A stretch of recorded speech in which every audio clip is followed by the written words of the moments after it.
সুন্দরবনে মিলল বাঘের দেখা। পর্যটকদের ক্যামেরায় বাঘের ছবি, বাঘের নদী পারাপারের ছবি ক্যামেরা বন্দী। বেড়াতে গিয়ে বাঘ দেখে উচ্ছ্বসিত পর্যটকরা। দেখা মিলল দক্ষিণ রায়ের। সুন্দরবনের ছবি আপনাদের তুলে ধরছি আমরা এক্সক্লুসিভ জি 24 ঘন্টায়। দেখা মিলল সুন্দরবনে দক্ষিণ রায়ের। পর্যটকদের ক্যামেরায় সেই বাঘের ছবি, বাঘের নদী পারাপারের ছবি ক্যামেরা বন্দী। বেড়াতে গিয়ে বাঘ দেখে উচ্ছ্বসিত পর্যটকরা।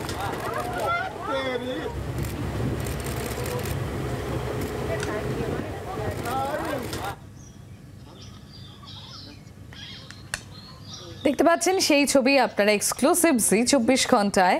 সুন্দরবনে দেখা মিলল দক্ষিণ রায়ের, দেখতে পাচ্ছেন। আর পর্যটকরা তো দারুণ উচ্ছ্বসিত এই বাঘ মামার দেখা পেয়ে।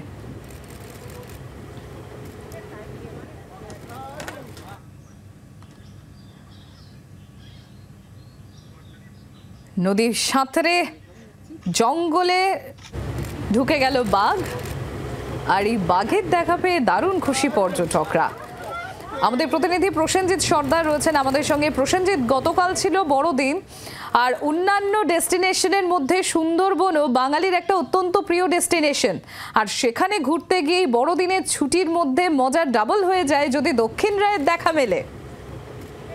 একদমই তাই। দেখো, এই যে সুন্দরবনে যে সমস্ত পর্যটকরা যারা ছুটিতে আসছে, ছুটি কাটাতে, আর সেই ছুটির সময় কিন্তু বলা যেতে পারে পর্যটকরা বেশ কিছু পর্যটক তারা বাঘের দর্শন পাচ্ছে।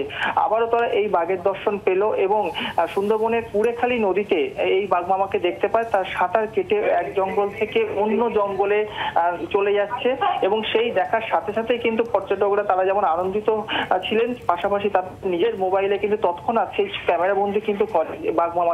এবং এই বাঘ মামাকে দেখার পরে বলা যেতে পারে যে সমস্ত পর্যটক যারা আছে এবার পর্যটকরা সুন্দরবনে বেশি আশা করেছে। বড়দিনে প্রচুর পর্যটক সুন্দরবনে এসেছে। শুধু কলকাতা যেমন বাইরে বা কলকাতা আছে, তার পাশাপাশি বিদেশি পর্যটকরা আসছে এবং সব মিলে বাঘ মামাকে কিন্তু প্রায় সময় দেখা যাচ্ছে এই সুন্দরবনে। কখনো নদীর সাঁতরে এক জঙ্গল থেকে আরেক জঙ্গলে যেমন যাচ্ছে, নদীর পাড়ে এই শীতের মৌসুমে তারা কিন্তু রোদের মধ্যেও তারা বাঘ মামা খেলাধুলা করছে একটি বাঘে আরেকটি বাঘে, সেটাও কিন্তু পর্যটকরা সেটাও কিন্তু দেখতে পাচ্ছে করছে সম্প্রতি। ধন্যবাদ প্রসেনজিৎ। বাংলার আওয়াজ, বাঙালির আবেগ, জি 24 ঘন্টা।